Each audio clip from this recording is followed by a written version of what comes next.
Hotel Gajah Mada Medan 95.1 FM MNC Trijaya, The Real News and Information. Hai pendengar Trijaya, halo selamat sore dan selamat berjumpa dalam program Ngobar atau Ngobrol Bareng ya. Edisi hari ini Jumat 18 Februari 2022 hasil kerjasama Radio MNC Trijaya, MNC Play, Koran Sindo, dan iNews TV. Pendengar Trijaya, sore hari ini kita akan ngobrol langsung bersama Wali Kota Tebing Tinggi, ada Bapak Insinyur Haji Umar Zainuddin Hasibuan ya. Junaidi Hasibuan. Yang kita akan berkenalan dengan beliau sekaligus ngobrolin potensi perkembangan Kota Tebing Tinggi dan akan seperti apa nih Tebing Tinggi ke depannya. Untuk itu ikuti terus ya perbincangan kami selama 1 jam ke depan bersama saya Ami Maulidia, dan langsung saja saya sapa. Halo Bapak, Assalamualaikum, selamat sore, apa kabar? Waalaikumsalam warahmatullahi wabarakatuh. Mbak Ami dalam keadaan sehat walafiat. Demikian juga harapan saya terhadap Mbak Ami, mudah-mudahan sehat. Amin, dan amin. terus berjaya bersama dengan Trijaya. Amin, amin, amin. Dan pendengar Trijaya, jangan lupa ya Anda bisa berinteraktif bersama kami di 4567266 atau SMS dan WhatsApp di 0813610939 untuk terlibat langsung dalam interaktif kami sore hari ini. Dan tentu saja siaran ini juga bisa didengarkan melalui Roof dan juga RCTI Plus. Pak Umar, terima kasih sudah berbincang-bincang nih bersama kami sore hari ini ya, sudah meluangkan waktunya. Sama-sama. Kita mau tahu dulu nih Pak Umar, seperti apa nih kondisi terkini COVID-19 di Tebing nih Pak? Baik, terima kasih Mbak Ami. Sampai kemarin data kita itu ada 17 orang. Sebetulnya kami sampaikan Tebing Tinggi itu COVID-nya nihil selama 3 bulan lebih, November, Desember, Januari, sampai tanggal 30. Tanggal 1 Februari mulai ada. Kemarin itu sebenarnya mereka yang sakit itu ada 15, tapi bertambah 3 orang, sembuh 2 orang, 16 orang. Tapi ada 1 orang tambahan dari tetangga sebelah yang pindah ke Tebing Tinggi, jadi 17, 17 orang. Kami sampaikan kepada seluruh pendengar Trijaya yang kami banggakan bahwa kami masih level 1 sampai saat sekarang. PPKM kita level 1 dan tingkat keterisian rumah sakit kita atau bed occupancy ratio kita itu baru 9%. Jadi arti katanya kita memiliki 100 bed di 4 rumah sakit, kita baru terisi hanya 9. Tapi itu pun orang Tebing yang terisi di situ hanya 3 orang. 1 yang orang Tebing ini dirawat di Medan, yang 6 lagi itu orang daerah tetangga yang dirawat di Tebing Tinggi. Jadi oleh karena itu kami sampaikan, kami juga melakukan beberapa kegiatan yang sifatnya untuk antisipasi meledaknya daripada COVID-19 varian Omikron ini di Tebing Tinggi. Berarti ini kalau untuk level 1 masih sejauh ini sudah prokesnya luar biasa berarti di Tebing ini ya Pak? Kami mudah-mudahan pertama untuk Omikron ini ada 3 langkah yang kami lakukan. Yang pertama, menegakkan protokol kesehatan dengan sebaik-baiknya. Jadi walaupun kami berhak untuk 75% fasilitas daripada tempat kapasitas dan berhak 100% untuk sekolah, tapi kami membatasi. Kami membuat batasan hanya 50% saja gitu. PPKM level 1 tapi kita ketatkan seolah-olah kita ini level 3 gitu. Jadi dengan demikian seperti itu. Yang kedua, kita kejar vaksin. Vaksin kita untuk dosis 1 96%, dosis 2 sudah 73%. Lansia sudah di atas 50%. Itu kita kejar, vaksin kita kejar. Terus sampai saat sekarang kita kejar. Target kita nanti akhir Februari atau akhir Maret paling lama itu dosis 1 dengan dosis 2 itu sudah sama, 96%. Yang ketiga, kita itu meminta, mensosialisasikan kepada masyarakat, tidak usahlah berpergian, karena kita lihat klasternya ini adalah klaster orang yang suka jalan, bepergian. Inilah yang membawa daripada virus ini tadi. Kita selalu menghimbau seperti itu. Bahkan pada Hari Raya Imlek yang lalu, setiap yang datang itu kita kejar, gitu. Kita kejar dari mana, sehat dia atau enggak, bagaimana. Nah, ini mudah-mudahan kita lakukan untuk mencegah seperti itu. Ini yang kami sampaikan, dan banyaknya yang dari Tebing ini terkena ini karena mereka tuh ada sebagian besar kerja di kota besar. Oke, berarti langsung di tracing gitu ya Pak ya, ini dari mana nih kemungkinannya ya? Kita lakukan terus stressing, tetapi kalau dia sudah mandah ke Medan atau kerja di Medan, siapa yang mau kita stressing? Karena dia pulang kampung pun jarang-jarang.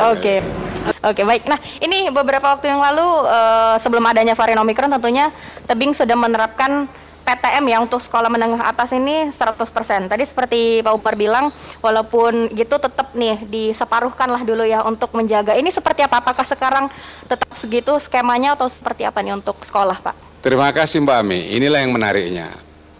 Kami ini Tebing Tinggi ini sadar betul kalau pendidikan kita ini hanya bergantung kepada online, maka akan kerepotan lah bagi siswa-siswa. Karena orang tuanya tidak bisa secara 100% untuk mendampingi anaknya. Yang kedua, kapasitas orang tuanya juga terbatas. Jadi kami sudah sejak bulan Agustus 2021 itu sudah pembelajaran tatap muka. Sudah tatap muka. Bahkan pada 1 Januari 2022 kami sudah 100%. Tapi pada 8 Februari ini kita sudah menjadikan lagi kembali kepada 50%. Karena penyebaran Omikron ini tadi 50% secara offline, 50% secara online. Dan jam pembelajarannya pun kalau dulu 6 jam, sekarang tinggal 3 jam pembelajaran saja. Tanpa ada istirahatnya. Jadi kita lakukan itu.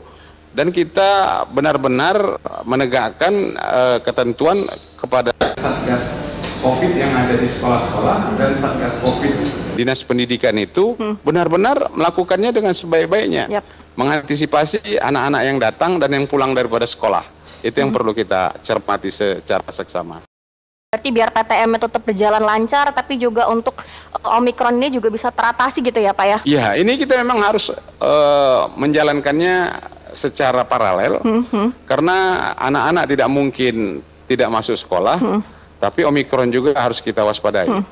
Jadi kalau yang 50% itu, kalau yang jumlah siswanya itu lebih dari 20 satu kelas. Tapi kalau yang di bawah 20, ya 100%, karena kelasnya juga jaraknya jauh-jauh bisa seperti itu. Berarti disesuaikan juga ya dengan jumlah murid per kelas berarti? Iya, sesuaikan juga dengan jumlah murid per kelas, itu kita lakukan. Baik, nah ini kita bergeser sedikit dari soal COVID Pak, ini dapat informasi dan sebelumnya saya mengucapkan selamat juga nih atas Kota Tebing Tinggi yang masuk ke dalam kabupaten kota terbaik dalam inovasi program pemberdayaan UMKM. Dan Pak Umar sendiri sebagai satu-satunya kepala daerah nih dari 514 kepala daerah se-Indonesia yang menerima penghargaan kategori penggerak program inklusi keuangan nasional dari OJK. Ini seperti apa nih Pak yang dilakukan sampai bisa mendapatkan penghargaan seperti itu? Boleh diceritain Pak? Baiklah, terima kasih. Saya sampaikan terus terang, inklusi keuangan itu adalah sebuah layanan kepada masyarakat agar kiranya masyarakat itu bisa mendapat informasi, bisa melakukan transaksi keuangannya secara cepat, tepat, mudah, transparan, bisa dimengerti. Jadi oleh karena itu yang pertama kita sejalan dengan apa yang dimintakan oleh pemerintah pusat, khususnya Pak Jokowi, memajukan sistem digital, makanya kita lakukan digitalisasi. Jadi untuk UMKM di Tebing itu kita lakukan digitalisasi dengan kita latih pertama mereka. Kita latih untuk tidak menerima uang tunai, cashless, dan kita masukkan mereka di marketplace, kita dorong. Jadi sudah ada sampai 54 usaha mikro kecil yang produknya bisa dibeli secara online dari Tebing Tinggi. Yang kedua, kami sampaikan bahwa kita kan mengetahui bahwa pembayaran non tunai itu sudah menjadi budaya kita. Karena lebih cepat, lebih akurat, lebih jujur, lebih jujur. No tipping, tidak ada tipping, no tipping, dan tahu kemana perginya. Ada historinya ya Pak ya? Ada historinya. Maka kita mensosialisasikan dan memasyarakatkan QRIS, Quick Response Indonesian Standard itu. Bahkan di rumah-rumah ibadah di mana itu sudah menjadi bagian. Sudah 238 yang ada di Tebing Tinggi. Yang ketiga kami sampaikan melatih daripada pelajar-pelajar untuk melakukan simpanan. Yang kita sebut one student one account.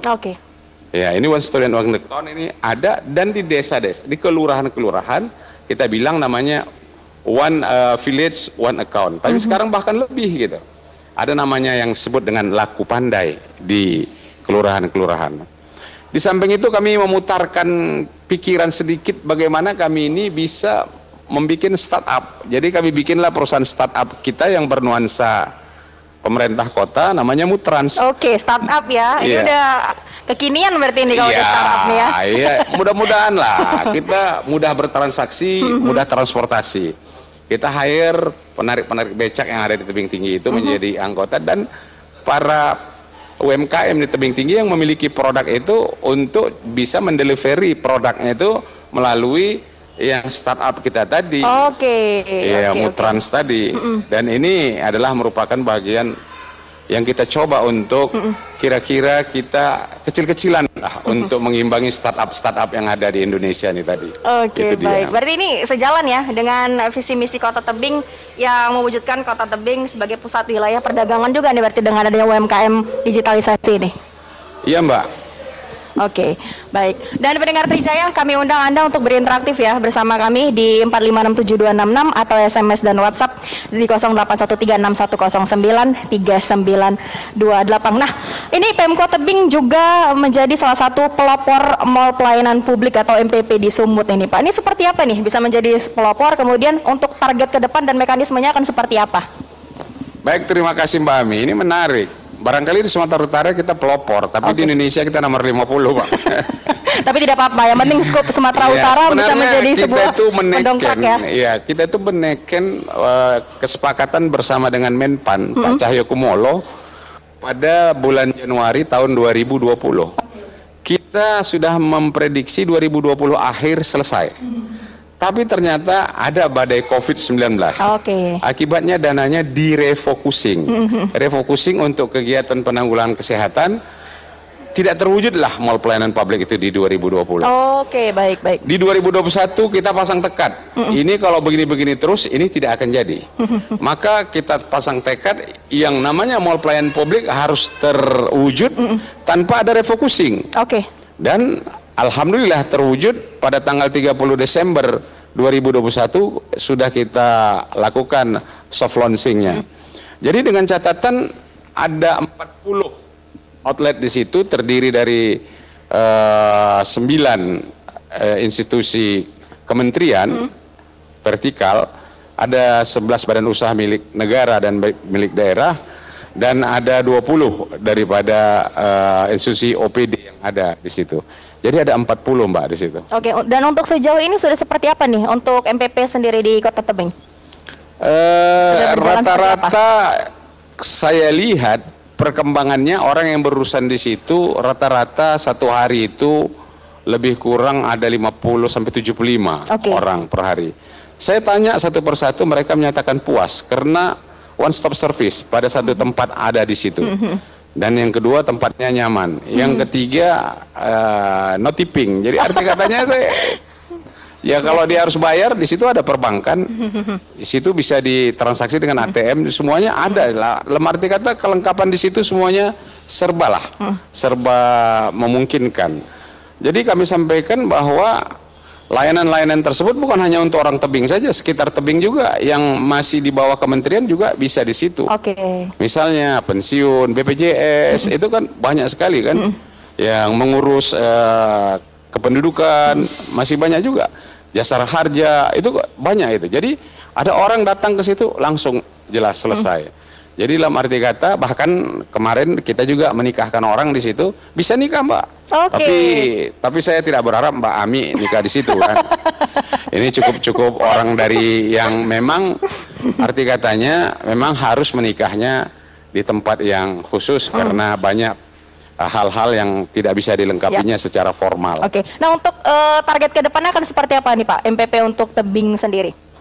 Kita berharap Mall Pelayanan Publik ini jauh lebih cepat dan lebih pesat untuk melayaninya secara online. Secara online. Ini kita sampaikan lah. Mungkin orang mengakses dengan online, ini bisa kita layani dengan cepat, dengan tepat. Cuman persoalan kita, jaringan kita kadang-kadang lemot. Inilah yang menjadi persoalan yang terus kita akan coba benahi supaya jaringan ini tidak terhambat dan tidak terhenti. Kan kuncinya daripada sistem informasi kita ini ataupun sistem elektronik kita ini di jaringan. Jaringan internet, iya benar. Dan walaupun tadi ya untuk urutan Indonesia 51, tapi untuk Sumatera Utara tetap nih pelopor 50, tapi tetap untuk Sumatera Utara menjadi pelopor dan semoga bisa diikuti dengan Pemkab dan Pemko lainnya. Baik, Pak Umar, kita harus break sebentar. Pendengar Trijaya jangan kemana-mana karena kami akan kembali sesaat lagi. Masih dari Swiss Berlin Hotel Gajah Mada Medan 95.1 FM MNC Trijaya, The Real News and Information. Pendengar Trijaya, kita lanjutkan kembali ngobrol bareng kita bersama Pak Umar ya, Pak Haji Umar Junaidi Hasibuan selaku Wali Kota Tebing Tinggi. Dan Anda bisa berinteraktif bersama kami tentunya di 4567266 atau SMS dan WhatsApp di 081361093928. Pak Umar, ini kita kalau ngomongin Tebing Tinggi pasti selalu melekat yang namanya oleh-oleh kue kacang ya Pak ya. Dan kita tahu banyak pusat oleh-oleh yang mendistribusikan kue kacang ini dan banyak UMKM tentunya di tebing. Ini seperti apa nih perhatian Pemko terhadap UMKM yang ada di tebing khususnya Pak? Baik, terima kasih Mbak Ami. Kami menyatakan kalau secara geografis, secara analisis, kita memang harus di UMKM karena tebing itu luasnya terbatas. Jumlah penduduknya banyak. Namanya perkotaan. Tidak mungkin bergantung kepada pertanian dan perkebunan. Maka UMKM itu menjadi dominan di tebing tinggi dengan jumlah UMKM yang sampai hampir mencapai 15.000 usaha mikro, kecil dan menengah, dan ini merupakan penyumbang devisa terbesar juga di tebing tinggi. Kami sampaikan kepada Mbak Ami, kami memberikan kontribusi antara lain kepada para UMKM kami. Antara lain mulai daripada izin dari produk industri rumah tangga, PIRT, itu kita berikan. Yang kedua, kita memberikan bantuan layanan dan biaya untuk pengurusan label halal. Itu kita lakukan. Yang ketiga, kita mendorong untuk memperbaiki kemasan. Packaging itu kita lakukan. Jadi kalau dulu yang pertama kali kan tebing itu kenalnya lemang. Lemang. Sekarang lemang kita pun sedang kita upgrade. Lemang itu tidak lagi secara tradisional dimasak lama-lama seperti itu, tapi dengan menggunakan elektrik, dengan kumpulan daripada beberapa pedagang lemang, itu kita kerjasamakan dengan LIPI. Dengan lemang menjadi masaknya merata, itu kita lakukan. Itu dengan kelompok pedagang lemang. Kelompok yang menjadi pengusaha roti kacang itu sudah jalan. Sudah banyak yang menjadi bapak asuhnya, bapak angkatnya, dan menjadi salah satu ikon dari tebing tinggi. Kami sampaikan, saya bisa menyatakan bahwa roti kacang tebing tinggi itu lebih enak dari bakpia Yogyakarta. Itu kami sampaikan. Yang ketiga, bukan hanya roti kacang saja, tapi juga banyak oleh-oleh makanan lain, misalnya keripik bawang, bahkan bawang goreng ada dari tebing tinggi. Walaupun bawangnya bukan di produk di tebing tinggi, tapi bawang goreng itu tebing tinggi. Jadi hilirisasi itu adalah menjadi bagian tujuan kami. Hilirisasi. Demikian juga dengan jamur. Jamur yang kita keringkan menjadi jamur tiram tersebut menjadi oleh-oleh. Pisang itu ada. Bahkan rajutan, bahkan batik, ini semuanya kita push, kita berikan bantuan kepada pengusaha-pengusaha UMKM itu. Kita mintakan juga bantuan peralatan, dan alhamdulillah dibantu oleh pemerintah Provinsi Sumatera Utara di tahun 2021 untuk ada 3.500 pengusaha dibantu, dan kita juga dibantu oleh pemerintah pusat melalui bantuan pengusaha UMKM, industri UMKM yang kecil yang dibantu 1,2 juta saat sekarang ini oleh pemerintah pusat. Jadi arti katanya sinergitas yang dilakukan, kami juga mendorong, mempush untuk mereka, marketing mereka kita ajari, sudah itu packaging, pameran kita ikutkan, dan kita kerjasama dengan rumah kemasan BUMN yang ada di Indonesia. Misalnya di tebing ada BUMN dari Bank Mandiri, juga ada dari Pertamina, dari Inalum, pokoknya siapa saja yang mau cawi-cawi, siapa saja yang mau ikut bersama, kita alhamdulillah syukurilah. Berarti sangat concern ini ya Pak terhadap pengembangan UMKM tentunya. Iya, tentunya kami harus sampaikan seperti itu. Ini yang kami sampaikan, dan ini menjadi bahagian kami ke depan. Mungkin ya 100 produk saja itu sudah bisa kita tampilkan, itu sudah menjadi booming dan bisa membantu Sumatera Utara sebagai brandednya. Oke, nah ini saya mau kembali ke Lemang tadi ya, sebagai ikon dari tebing juga. Ini Pak Umar tadi juga bilang bagaimana Lemang ini bisa kemudian dikemas dan tentu saja bisa tetap lestari ya Pak, dan bisa kalau bisa diekspor sebenarnya. Kalau Lemang ini kan dia tidak tahan lama ya. Tidak tahan lama. Nah ini mungkin nggak ada gebrakan-gebrakan sendiri seperti apa supaya Lemang ini bisa menjadi UMKM yang bisa dikirim kemana-mana karena lebih tahan lama, Pak Umar? Terima kasih Mbak Ami. Kami sampaikan sedang kita cari dan kita formulakan Lemang ini supaya bisa tahan 4 hari. Tapi ada inovasi yang kami bikin beberapa waktu yang lalu sudah kita coba. Lemang ini jadi sushi. Oke, baik. Jadi barangkali daerah lain belum apa, tapi ini kami bukalah rahasia kami sedikit. Oke, siap. Jadi Lemang itu tidak perlu besar-besar, kecil saja dengan topping seperti sushi. Macam-macam topping yang ada di atasnya itu, ada yang dari serundeng, ada yang dari abon, ada yang dari ikan teri, ada yang dari apa namanya durian, banyak, pokoknya banyak lah, bermacam-macam. Jadi sushi ala tebing tinggi, itu yang kita menjadikan produk kita itu sudah kita pasarkan pada acara-acara resmi di daerah di tebing tinggi. Itu kita menjadi inovasi kita juga. Oke, baik ya. Jadi dari Lemang jadi sushi ya. Jadi lebih tahan lama nih supaya bisa dinikmati sama orang-orang di luar tebing yang mungkin jaraknya cukup jauh. Pak Umar, ini sudah ada interaktif yang masuk melalui WhatsApp. Saya akan bacakan terlebih dahulu. Selamat siang Pak Umar, saya Chandra Pak, warga Bapak yang bekerja di Medan. Sukses Pak atas capaian tebing di tingkat nasional dalam kepemimpinan Bapak. Dan kebanggaan buat kami Bapak bisa live di Trijaya Medan.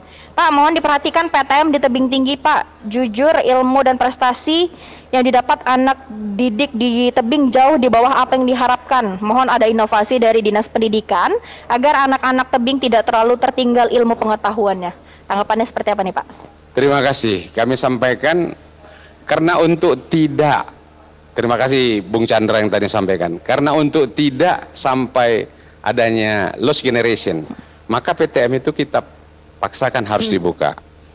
Yang kedua, supaya Mbak Ami tahu bahwa yang memiliki Android juga masih terbatas Mbak. Di tebing tinggi itu baru 52% yang punya, 48 lagi masih belum. Jadi tentunya kan kebingungan juga. Kami sampaikan bahwa PTM itu akan menjadi bahagian daripada kita. Tapi kalau dibilang kita juga tidak berprestasi, tidak juga. Karena baru-baru ini kejuaraan lomba cipta ilmiah dan kreasi pelajar tingkat SLTP, kita juara 1 internasional di Semarang. Itu diikuti Asia. Kita bisa juara 1. Yang mereka bawa itu adalah bagaimana membuat jam dari buah kundu. Iya, itu mereka lakukan dan itu mendapat prestasi.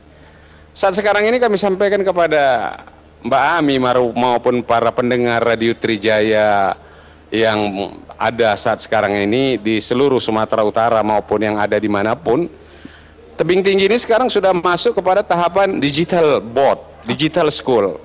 Jadi ada papan tulis digital yang dimana bisa muridnya dan gurunya mengakses kepada guru-guru internasional, menanyakan persoalan-persoalan yang ada dan menanyakan apakah jawaban yang diberikan terhadap persoalan itu sudah benar. Jadi bisa dikoreksi dari seluruh dunia. Tapi namun sampai sekarang ini ada daripada 100 sekolah lebih, kita baru sampai kepada tahap lebih kurang 20 sekolah yang kita berikan digital board itu tadi. Kami terus melakukan continue improvement, perbaikan terus menerus. Itu kita sampaikan dan menjadi bagian daripada kami. Juga untuk meningkatkan penelitian-penelitian daripada anak-anak yang sifatnya di SMP, SMK, itu juga menjadi perhatian kita. Oke, baik. Semoga menjawab pertanyaannya ya Pak Chandra tadi nih, warga tebing yang bekerja di Medan. Oke, selanjutnya ada pertanyaan lagi dari Selamat sore Pak Wali Kota, saya Dermawan Sembiring. Pertanyaan saya, potensi usaha apa nih yang prospek diinvestasikan di Kota Tebing? Jika jalur tol Medan Batubara Siantar bakal membuat Kota Tebing tidak seramai saat ini, bagaimana solusi Pak Wali mengantisipasi Kota Tebing agar menjadi destinasi pelancong? Wah, gimana nih Pak? Baik, terima kasih Pak Dermawan Sembiring. Kami sampaikan apa yang dianalisis oleh Pak Dermawan itu banyak dianalisis orang. Kalau siap jalan tol tebing ditinggal. Itu asumsi. Itu boleh-boleh saja asumsi seperti itu. Tapi ada beberapa hal yang kami sampaikan, analisis sudah kita lakukan. Sampai sekarang saja sudah sampai tebing, kendaraan yang masuk ke tol itu baru 25% dari jumlah total volume kendaraan yang ada. 75% masih jalan biasa. Kenapa? Karena mahalnya tol. Karena mahalnya tol, orang menghemat. Ini potensi masih besar. Yang kedua, adanya tol juga bagi kendaraan passenger car, kendaraan pribadi, ini menguntungkan bagi tebing. Saya sampaikan kepada Mbak Ami dan seluruh pendengar, sekarang ini ibu-ibu dari Medan ini arisan ke tebing, makan di tebing, ya makan mie sop, ya mencicipi kuliner tebing, habis itu minum es campur, habis itu pulang deh ke Medan, masih sempat waktunya, jemput anak sekolah juga masih sempat. Jadi arti katanya potensi itu sangat tinggi sekali. Apa yang kita lakukan di tebing ke depan? Kita ke depan ini untuk wisatawan di tebing, kita menjadikan tebing ini intermediate, alternative destination untuk kunjungan turis.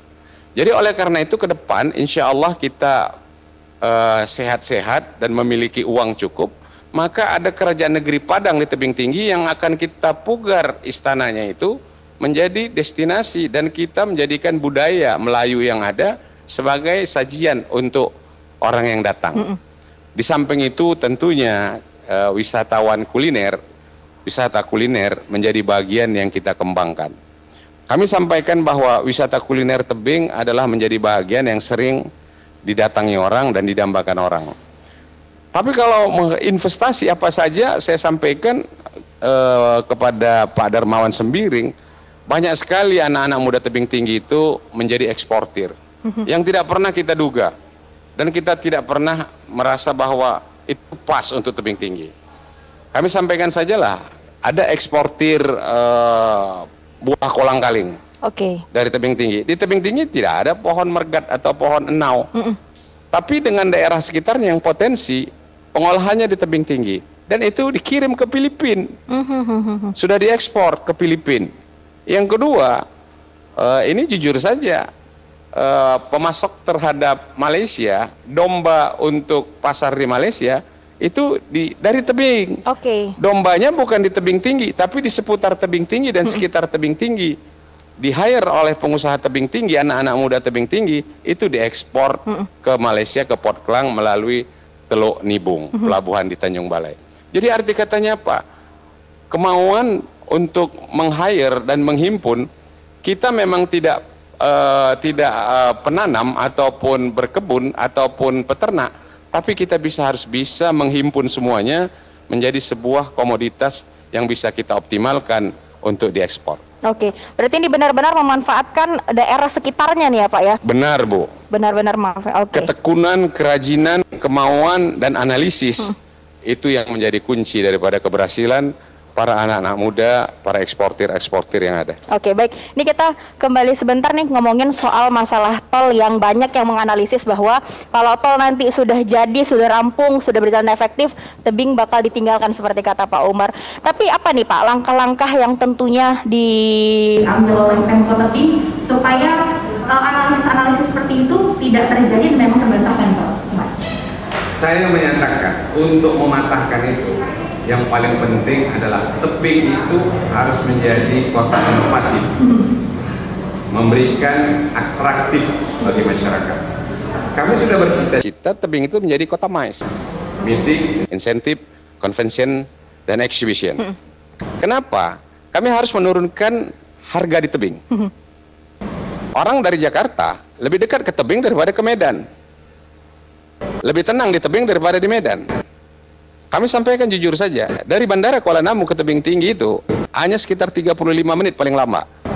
Dari Kuala Namu ke Medan 35 menit sampai Amplas. Dari Amplas ke kotanya berapa menit lagi? Ini kenyataan, fakta. Fakta yang ada. Jadi oleh karena itu kita harus melirik bahwa orang akan cari sebuah kemudahan, tapi tentunya kita siapkan kenyamanan, keamanan, dan juga kesiapan kita di dalam akomodasi yang harus kita siapkan. Maka itu jadi bagian daripada kita. Jadi Kota Mais, kita jadikan itu Kota Mais atraktif dan inovasi. Kami berencana ke depan ini 3 bulan sekali ya, insya Allah itu ada apa namanya itu, bulan belanja di tebing tinggi gitu. Seperti apa tuh Pak, bulan belanja di tebing tinggi? Bulan belanja tebing tinggi itu kita sedang berkoordinasi dengan PHRI, dengan para pedagang UMKM, diskon. Diskon, bulan diskon. Makan di mana saja ada diskonnya. Belanja apa saja. Nanti kita bikin leafletnya dan bukunya, dan insya Allah kita sampaikan ke Trijaya. Baik. Jadi kita tunggu ya nanti akan seperti apa nih. Jadi nanti makan di mana aja, belanja di mana aja, tentunya di Kota Tebing ya Pak. Dapat diskon khusus nih dari Pemko. Terima kasih. Kita masih tunggu interaktif Anda pendengar Trijaya, tapi kita harus break lagi Pak Umar, dan pendengar Trijaya jangan kemana-mana karena kami akan kembali sesaat lagi. Dari Swiss Berlin Gajah Mada Medan 95.1 FM MNC Trijaya, The Real News and Information. Pendengar Trijaya, kita lanjutkan kembali talk show kita bersama dengan Bapak Insinyur Haji Umar Junaidi Hasibuan selaku Wali Kota Tebing Tinggi. Pak Umar, tadi kita sudah singgung mengenai bahwa Tebing ini direpresentasikan akan menjadi kota yang mais ya, yaitu meeting, kemudian insentif, convention, dan exhibition. Tentu ini kan butuh banyak keterlibatan stakeholder, salah satunya juga mungkin investasi-investasi itu. Seperti apa nih Pak kemudahan investasi juga di Kota Tebing yang juga tadi disinggung nih sama pendengar kita? Baik, terima kasih. Untuk kemudahan berinvestasi, kita memiliki sistem pelayanan perizinan dengan OSS, One Single Submission. Dan juga itu tergabung di mall pelayanan publik juga. Jadi bisa dilakukan di situ secara gampang. Dan kita sampaikan bahwa pembangunan bisa dilakukan sementara proses perizinan sedang berjalan. Itu bisa kita lakukan. Tapi tentunya sesuai dengan rencana tata ruang daripada daerah ya. Itu harus kita lihat. Itu seperti itu. Kami sampaikan memang menjadi Kota Mais kita sudah mempunyai convention center. Hotel kita yang tinggal kurangnya belum, yang bertaraf bintang 5 gitu. Kami berharap akan bertumbuhan ini investasi yang di bidang perhotelan. Di bidang perhotelan. Kenapa? Kalau kita melihat bahwa Medan ini kan sudah cukup jenuh dengan transportasi, ya, sudah cukup jenuh dengan transportasi, sering diidentikan dengan macet, maka orang akan mencari tempat-tempat yang bisa dilakukan lebih murah, lebih mudah, dan lebih baik. Itu yang masih harus kita lakukan. Kita tahan sebentar Pak Umar, ada penelpon yang masuk, kita akan angkat dulu. Halo? Halo? Halo, selamat sore. Oke, terputus. Baik, kita lanjutkan kembali Pak Umar. Berarti Tebing menjadi representasi adalah kota yang bisa menghilangkan kejenuhan itu ya Pak Umar? Iya. Kita harus mengambil selling point. Selling point itulah yang harus kita ambil dengan sebaik-baiknya. Jadi itu memang harus kerja keras daripada semuanya sehingga itu bisa terwujud dengan sebaik-baiknya. Oke, baik.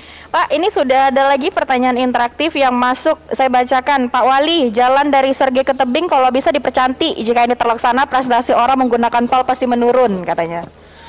Terima kasih, Mbak. Sebenarnya pertanyaan ini tidak wajar saya jawab karena saya bukan kepala dinas PU Bina Marga atau kepala balai jalan. Tapi saya mantan orang Bina Marga, mantan orang jalan, saya sebutkan saja. Jalan ini ada memiliki beberapa status kewenangan. Pak Umar, kita potong sebentar saja. Kita angkat dulu penelpon kita. Halo. Halo, selamat sore. Selamat sore. Halo, selamat sore.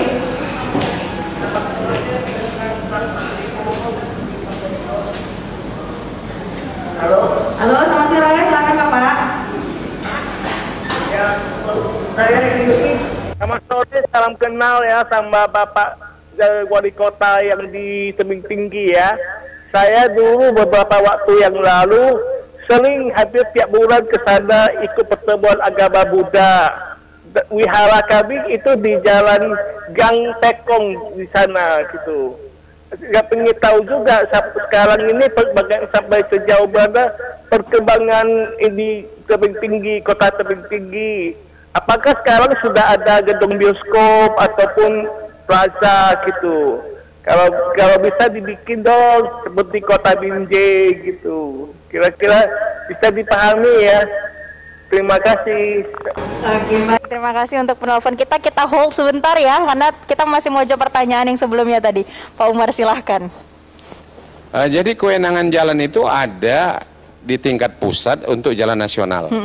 Jalan dari Sergei ke Tebing Tinggi itu jalan arteri primer. Itu kewenangan dari pemerintah pusat.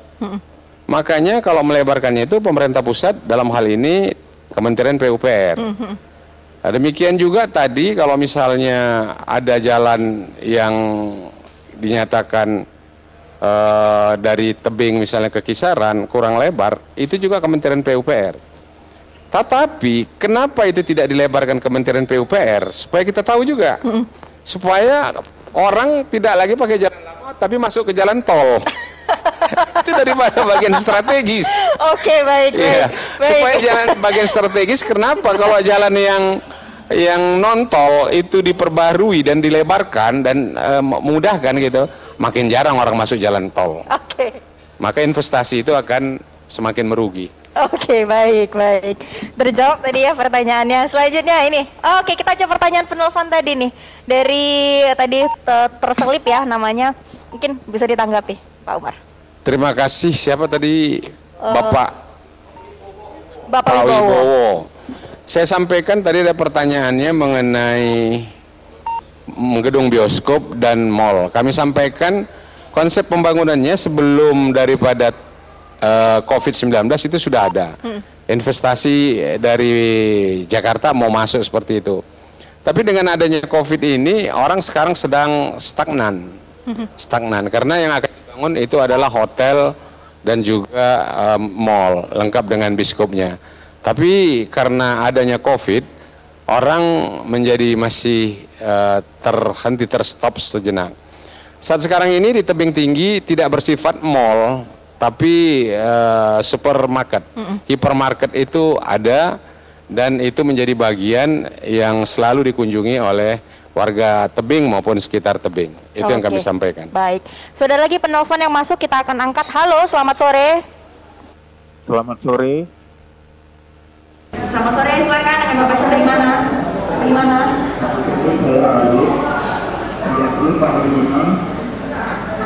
Selamat sore, Pak. Sudah cukup baik, Pak. Tapi apakah kondisi konsumen seperti dilakukan? Bagaimana apakah konsisten Pak?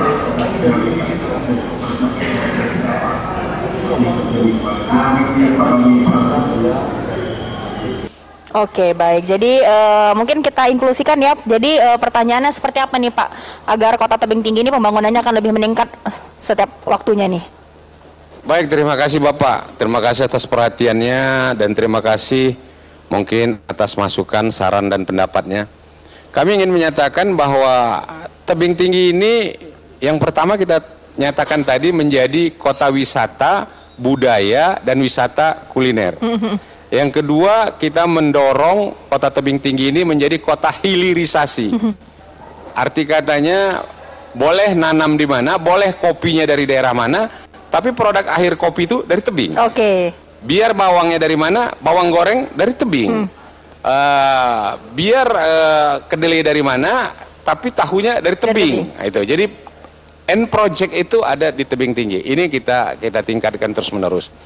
Yang kedua, mengambil peluang menjadi kota mais tadi kita bilang, menjadi kota mais dan tentunya memiliki atraktif yang harus dipikirkan. Itu yang harus kita lakukan dengan sebaik-baiknya. Yang ketiga, kita melihat, jujur saja Mbak Ami, saya sampaikan, berapa banyak pun Danau Toba dikembangkan, dia memiliki keterbatasan di Parapat itu jumlah daya tampung. daya tampung dari Danau Toba yang minim itu tentu akan membludak, dan luapannya itu tadi harus kita tampung di tebing. Ya, ya. Tidak mungkin orang sudah sampai Danau Toba pulang ke Medan. Itu tadi. Oke, baik. Dan ini sudah ada interaktif lagi yang masuk melalui WhatsApp nih. Selamat sore Pak Umar, saya Richard. Melihat luasnya kapasitas Pak Umar sebagai pemimpin, sepertinya terlalu sempit jika bertugas di tebing tinggi. Kasih dong bocoran rencana Pak Umar pasca jadi wali kota tebing tinggi. Gimana nih Pak Umar? Terima kasih Pak Richard atas appreciate-nya kepada kita. Kami sampaikan sampai saat sekarang ini belum terpikirkan Mbak Ami mau kemana. Ibarat kapal, pelabuhannya belum tahu di mana akan berhenti, dan jangkar dijatuhkan di mana belum tahu. Oke. Mungkin pertama dari kapal harus turun dulu. Oke. Sebagai kapten kapal ataupun anak kapal, kita sampaikan kita perlu istirahat dulu lah barangkali, menenangkan diri dan mungkin melihat ke depan, karena bagaimanapun juga kita harus sadar banyak generasi-generasi muda yang cukup kuat, yang cukup capable, yang cukup acceptable, dan tentunya kita berilah peluang kepada mereka-mereka itu. Mungkin kita sebagai pelatih saja, tidak menjadi pemain lagi. Saya pikir itu yang. Oke, baik. Berarti kita akan lihat dulu nanti ya jangkarnya akan ditaruh di mana nih, gitu ya. Iya, terima kasih. Oke, selanjutnya ini pertanyaan telepon tadi yang mungkin agak terselip tadi dari Pak Arif ya. Penelpon kita yang kedua tadi yang bertanya soal ini sering kan hujan dan tebing ini sering terjadi banjir. Langkah apa nih yang harus dilakukan Pemko ini? Terima kasih Pak Arif. Inilah tadi saya sampaikan, kalau hanya kita berpegang kepada kewenangan, banjir tebing itu sebenarnya urusan dari pemerintah pusat. Karena status Sungai Padang tebing itu adalah kewenangan pemerintah pusat, Kementerian PUPR. Tapi kita tidak bisa hanya menyerahkan itu kepada Kementerian PUPR atau kepada BNPB. Jadi oleh karena itu kami sampaikan kepada Pak Arif maupun teman-teman semuanya, kita bekerja sama dengan Kementerian PUPR untuk melakukan penanganan darurat, memberikan mendirikan tanggul untuk pengaman Sungai Padang, memperbaiki pintu klep, membangun dinding penahan banjir, kita bangun seed pile, dan secara jangka panjang sudah ada konsepnya di Kementerian PUPR adalah normalisasi Sungai Padang dan membuat sudetan dari Sungai Bahilang melalui Sungai Sigiling menuju Sungai Padang kembali. Tapi ini kerjasama dua daerah, tebing tinggi dan Serdang Bedagai. Tentunya pemerintah provinsi harus ikut juga tentang hal ini karena akan ada pembebasan lahan ke depannya. Oke, terjawab ya Pak Arif atas pertanyaan tadi nih. Jadi tadi yang bertanya soal banjir yang ada di tebing tinggi. Pak Umar, ini sebenarnya masih banyak yang ingin saya tanya, yang kita obrolin sore hari ini, tapi waktu kita yang udah di ujung nih Pak Umar. Iya. Waktu kita yang sudah habis. Tapi sebelum mengakhiri itu, ada closing statement barangkali dan seperti apa nih harapan Pak Umar sendiri untuk kota tebing ke depannya? Pertama kami sampaikan, marilah kita membangun mulai dari tepi tadi menuju ke kota. Yang kedua, marilah kita mencintai negara kita ini mulai dari kota kita, kota provinsi dan ibu kota negara kita nantinya. Yang ketiga, jangan kita bedakan siapa kita dan siapa dia, tapi tetap bersatu dalam bingkai negara kesatuan Pancasila. Kami ingin menyatakan berhimpun itu jauh lebih baik daripada kita bertengkar, menghabiskan energi. Tidak ada yang sempurna di dalam sebuah kehidupan, tapi kita berharap di tengah kekurangan itu ada semangat juang yang dihidupkan. Tanpa semangat juang tidak akan bisa membangun sebuah kota. Inilah yang kami sampaikan. Mari kita mencintai kota kita, mari kita berkreasi, berinovasi. Mari kita lihat daerah lain yang mungkin sudah lebih maju daripada kita. Tentu kita harus tancap gas mengimbangi mereka. Itu dari saya. Oke, baik. Dan mendengar Trijaya, demikian perbincangan kita dalam ngobrol bareng sore hari ini bersama Bapak Insinyur Haji Umar Junaidi Hasibuan, Wali Kota Tebing Tinggi. Pak Umar, terima kasih sudah berbincang-bincang bersama kami. Terima kasih Mbak Ami, terima kasih para pendengar Trijaya yang budiman yang juga memberikan saran, masukan, dan juga kritikan-kritikan. Kita berharap semuanya itu untuk dapat lebih menyempurnakan kerjaan kita semuanya. Amin. Saya pikir terima kasih. Dan terima kasih juga Anda pendengar Trijaya yang sudah berinteraksi tentunya bersama kami di telepon maupun di WhatsApp tadi ya. Dan sekali lagi Pak Umar, terima kasih, sehat terus, sukses terus, dan semoga kita corona free tentunya, amin ya. Terima kasih Mbak Ami, sama-sama semoga kita sehat, salam sehat untuk Indonesia. Ya. Dari Sis Belin Gajah Mada Medan 95.1, saya Ami Maulid, dia produser acara Roni Siregar, pemandu teknis Agus Setiawan, Hari Bagaskara, dan Edi Susanto. Pamit undur diri, sampai jumpa dalam ngobar selanjutnya.